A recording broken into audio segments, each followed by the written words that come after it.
Assalamualaikum warahmatullahi wabarakatuh. Nah, di sini kami dari kelompok 8 ingin mempresentasikan hasil kerja kelompok kami dengan judul menganalisis sebuah jurnal penjualan alat-alat bangunan dengan metode algoritma Kamens. Sebelum masuk ke materi, saya akan memperkenalkan nama-nama anggota kami. Yang pertama ada saya sendiri, Ahmad Bustami, dan yang kedua Muhammad Nada Fis Yusuf, yang ketiga ada Yosua, yang keempat ada Fahmi Burhanuddin, dan yang kelima ada Fatul Huda. Pendahuluan, next. Latar belakang, kemajuan teknologi informasi sudah semakin berkembang pesat di segala bidang kehidupan.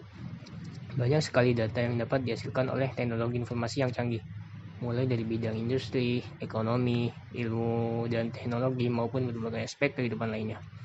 Namun, hal ini tidak dimanfaatkan oleh salah satu toko yang berada di Teluk Kuantan, yaitu toko Adi Bangunan. Penelitian ini akan menerapkan data mining dalam penjualan untuk mengetahui barang yang laris dan tidak laris dalam metode algoritma Kamens. Penelitian terkait berikut biodata dari jurnal yang akan kami bahas. Nah, di sini namanya ada Muhammad Hashim Siregar, sarjana Kom, Magister Kom, Mkom. Penerbit jurnal itu teknologi dan open source. Bulan atau tahun itu bulannya 2 Desember, tahunnya 2018. Vol dan nomor volume 1 nomor 2. Halamannya 83 sampai 91. Dan seterusnya. Nah, pada jurnal ini dia membahas pengkelompokan sebuah penjualan alat-alat bangunan dengan menggunakan algoritma data mining, yaitu Kamens, dengan jumlah data 10 dengan 3 disk data yang diambil dari toko Adi Bangunan pada 1 Juli sampai 9 Agustus 2017 dengan hasil C1 atau laris berjumlah 2 dan C2 atau tidak laris berjumlah 8. Metodologi penelitian. Algoritma Kamens adalah metode clustering yang paling sederhana dan umum. Hal ini dikenakan karena Kamens mempunyai kemampuan mengelompokkan data dalam jumlah yang cukup besar dengan waktu komputasi yang relatif cepat dan efisien. Nah, dalam penelitian ini dilakukan pengelompokan berdasarkan karakter barang yang ada pada penjualan toko Adi Bangunan yang digunakan, yaitu 1. Laris atau C1, kedua tidak laris atau C2. Nah, di sini tahap penelitiannya yang pertama itu mempelajari literatur, yang kedua analisa dan identifikasi masalah, yang ketiga itu pengumpulan data, yang keempat analisa dan perancangan, yang kelima implementasi metode Kamens, yang keenam pengujian, yang ketujuh hasil pengujian. Ya, selanjutnya akan dibacakan oleh Yosua. Langkah selanjutnya adalah menentukan jumlah klaster. Adapun klaster yang diinginkan terdiri atas 2 klaster. Kemudian pemberian nilai sentroid yang diambil secara acak dari tabel di atas dengan menggunakan formula di mana J adalah nomor indeks kriteria. Langkah berikutnya adalah menghitung jarak menggunakan rumus Euclidean. Indeks random sentroidnya adalah sebagai berikut, yang mana untuk C1 diambil dari data yang mempunyai nilai tertinggi dan C2 diambil data yang mempunyai nilai terendah. Menghitung jarak setiap data yang ada terhadap nilai sentroid. Ditampilkan untuk data iterasi pertama dengan rumus berikut.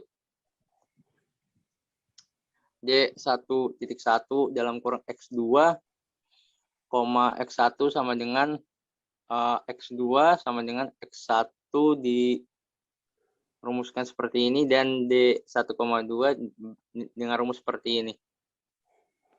Next. Lanjut, kemudian knowledge discovery and database data mining atau juga disebut dengan KDD, yaitu kegiatan yang meliputi pengumpulan, pemakaian data untuk menemukan keteraturan, pola, dan hubungan dataset data yang besar. Cleaning data pada penelitian ini, jumlah data yang diperoleh sebanyak 10 buah. Dengan dilakukannya pembersihan atau cleaning, tidak ditemukan data yang memiliki nilai noise, sehingga data dapat dipergunakan seluruhnya. Dataset yang digunakan dalam penelitian ini adalah hasil dari database pada data penjualan 1 Juli 2017 sampai dengan 9 Agustus 2017 yang berjumlah 10 buah dengan instrumen berdasarkan stok awal, penjualan, dan stok akhir. Data yang digunakan pada penelitian ini dapat dilihat pada tabel di samping. Next.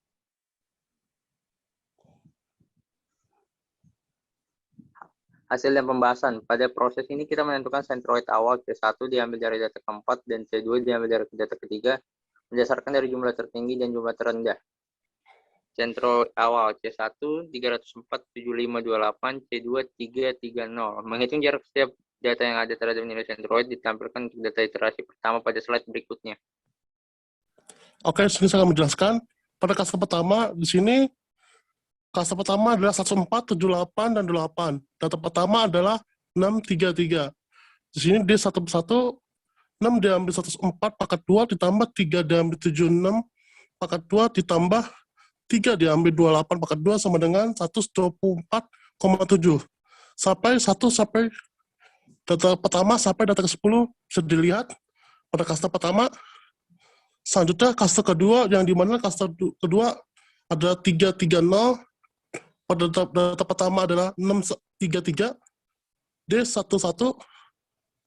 D12, 6 diambil 3 pangkat 2 ditambah 3 diambil 3 pangkat 2 ditambah 3 diambil 0 pangkat 2 sama dengan 4 pangkat 2. Yang dimana bisa dilihat dari data 1 sampai data 10 pada data cluster 2. Berikut tabel hasil perhitungan clustering interaksi 1. Bisa dilihat di samping data minimum pertama pada masuk ke C2 yaitu 4,2. Data kedua masuk ke C2 yaitu 9,9. Data ketiga cat air masuk ke dalam C2. Data keempat masuk ke dalam C1 0. Data kelima masuk ke C2 3,7 nilai minimumnya. Data keenam masuk ke C2 nilai 3,7 minimumnya. Data ketujuh masuk ke C2 11,2 nilai minimumnya. Data ke-8 1,4 nilai minimumnya 1,4. Data ke-9 1,4 nilai minimumnya. Dan data ke-10 terakhir masuk ke C1 62,9 nilai minimumnya.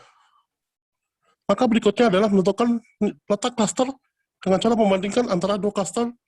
Nilai minimum merupakan nilai yang menjadi nilai pilihan. Jika ditemukan nilai yang paling kecil, minimum, maka dapat dimasukkan ke dalam cluster tersebut.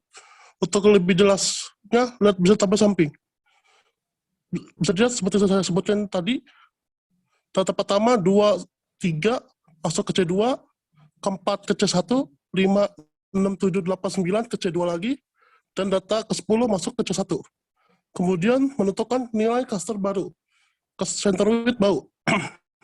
Nah, ini ditentukan oleh data yang masuk ke dalam cluster berdasarkan tabel di atas. Data 1 sampai 10 diperoleh nilai sebagai berikut. Cluster 1 terdapat 2 data, cluster 2 terdapat 8 data. Perhitungan clustering interaksi kedua. Untuk menentukan nilai centroid baru, contoh pada cluster 1 terdapat 2 data, dapat dilakukan dengan cara berikut. CK sama dengan jumlah nilai yang masuk ke dalam cluster dibagi jumlah data yang masuk. Di sini sebelah kanan kami ada perhitungannya untuk menentukan centroid pertama 104 ditambah 100 dibagi 2 sama dengan 102. 76 tambah 137 dibagi 2 sama dengan 106,5. 28 tambah 13 dibagi 2 sama dengan 20,5. Untuk menentukan data centroid kedua, 6 tambah 10 tambah 3 tambah 4 tambah 4 tambah 12 tambah 4 tambah 4 dibagi 8 sama dengan 5,875. Untuk data ke tengah, 3 tambah 10 tambah 3 tambah 1 tambah 1 tambah 6 tambah 4 tambah 3 dibagi 8 sama dengan 3,875. Dan CK terakhir, 3 tambah 0 tambah 0 tambah 3 tambah 3 tambah 6 tambah 0 tambah 1 dibagi 8 sama dengan 2. Dan ini adalah data secara keseluruhan yang diperoleh dari nilai centroid. C1 adalah 102, 106,5, dan 20,5. Sedangkan C2 adalah 5,875, 3,875, dan 2. Untuk mencari nilai selanjutnya, ulangi langkah seperti di interaksi pertama. Setelah centroid baru ditemukan, maka ulangi langkah hitungan jarak, yaitu dengan pada langkah sebelumnya hingga masukkan data ke dalam cluster. Data akhir adalah jika langkah-langkah di atas diulang dengan langkah-langkah yang sama hingga menghasilkan data atau cluster dari data sebelumnya yang dapat pada langkah sudahnya, atau dengan kata lain tidak berubah lagi posisinya pada cluster. Posisi dapat pada tiap cluster terakhir dapat dilihat pada tabel berikut. Di sini nilai minimum data pertama adalah 1,3, yaitu masuk ke C2. Data kedua nilai minimumnya 7,6 masuk ke data C2. Data ketiga masuk nilai minimumnya 3,6 masuk ke C2. Data keempat nilai minimumnya 31,5 masuk ke C1. Data kelima nilai minimumnya 3,6 masuk ke C2. Data ke-6 masuk nilai minimumnya 3,6 masuk ke C2. Data ke-7 nilai minimumnya 7 masuk ke C2. Data ke-8 2,7 masuk ke C2. Data ke-9 nilai minimumnya 2,3 masuk ke C2. Dan data terakhir, data ke-10 31,5 nilai minimumnya masuk ke C1. Maka berikutnya adalah menentukan letak cluster dengan cara membandingkan antara dua cluster. Nilai minimum merupakan nilai yang menjadi nilai pilihan. Jika ditentukan nilai yang paling kecil minimum, maka dapat dimasukkan ke dalam cluster tersebut. Untuk lebih jelasnya, bisa lihat di tabel bawah ini. Seperti yang sebutkan tadi, data pertama sampai 3 C2, data keempat C1, data kelima sampai ke 9 C2, dan data terakhir 10 masuk ke C1. Hasil. Berdasarkan eksperimen perhitungan algoritma Cummings, hasil yang diperoleh sebagai berikut. Cluster 1 menggunakan 2 anggota, cluster 2 8 anggota. Berdasarkan hasil cluster tersebut di atas, akan dilakukan analisa dengan pengakuan barang. Analisa dilakukan dengan menghitung rata-rata dari setiap anggota cluster berdasarkan kategori yang telah ditentukan. Berikut hasil analisa yang dapat digambarkan dalam bentuk grafik sebagai berikut. Ini grafiknya C1 pada posisi kedua dan C8 pada posisi 8. Oke, selanjutnya akan dijelaskan oleh Muhammad Anda Hafiz.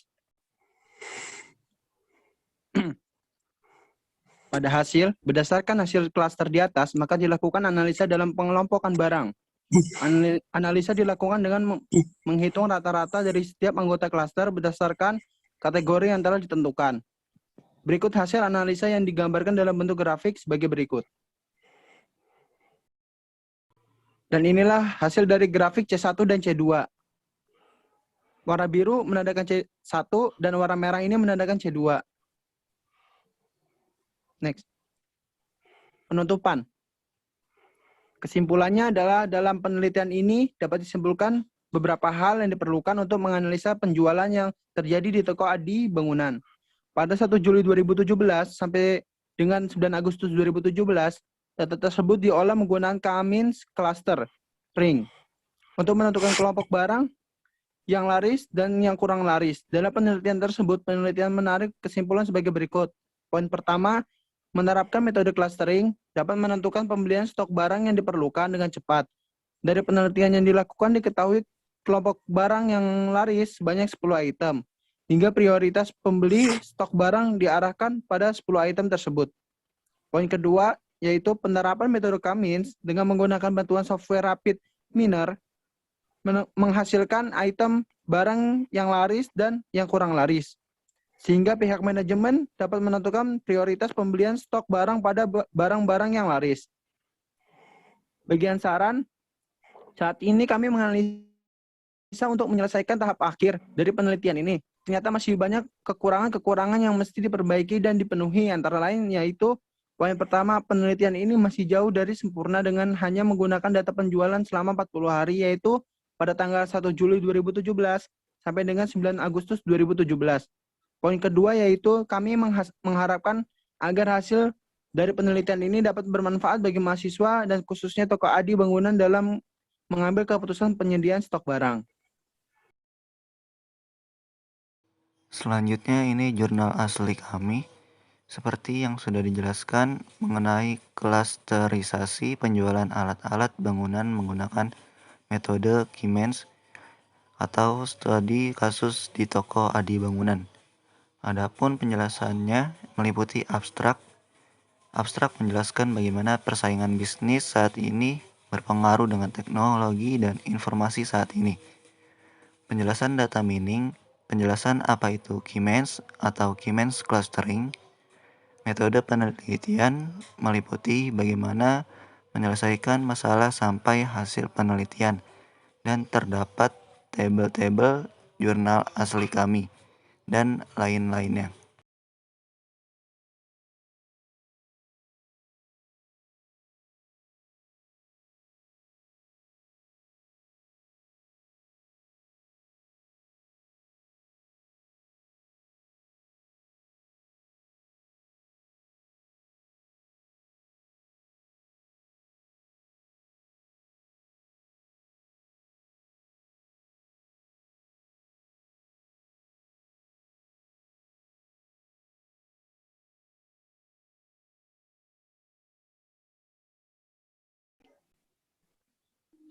Sekian dari presentasi kelompok kami. Kurang lebihnya kami mohon maaf.